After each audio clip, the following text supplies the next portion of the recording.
Today, I want to cover Doran's itemization on Aatrox in Game 1 of their playoff series this morning. Let's take a look. Also, 68% of you aren't subscribed. Hit that subscribe button, it really helps out the channel, and you can change your mind at any time if you want to.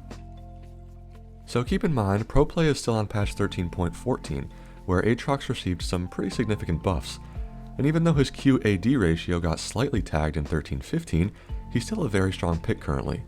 The interesting thing about this Darkened champion is that he has two major build paths he can go in any given game. First, which in the past has been the most popular, is Bruiser Aatrox with Gore Drinker Rush into things like Cleaver, Sterix, and GA. Basically a Renekton-esque kind of build. However, with these new buffs to Aatrox, a new build has risen to the surface. Literally just full one-shot damage Aatrox, and let me tell you, I'm a huge fan. It's also a much higher skill cap than the Bruiser build because you're much squishier, meaning that you must hit your sweet spots to heal and stay alive. Otherwise, you're pretty much one shot. The Bruiser build is probably more consistent, but it has a much lower ceiling, and if it falls behind, it won't do very much damage. With all that said, Doran builds into Duskblade first item, which is great. The more I'm playing League, the more I think Duskblade is actually really OP. As long as it has that invulnerability on takedown, it's going to be very strong. With this, Aatrox has a huge damage spike at one item, and it allows him to play more risky in teamfights.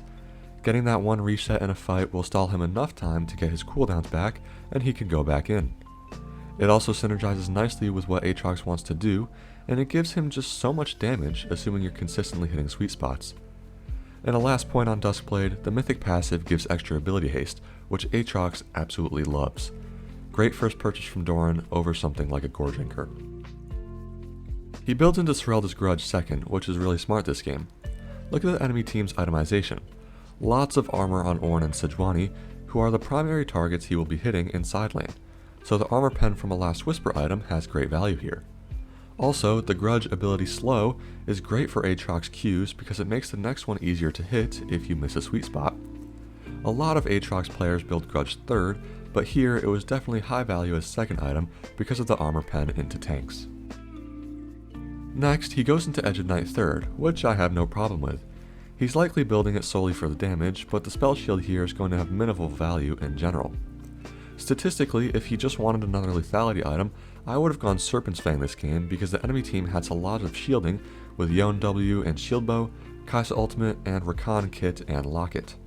Not a huge blunder though, as you're really just looking for more damage on third item, and Edge of Night definitely provides that.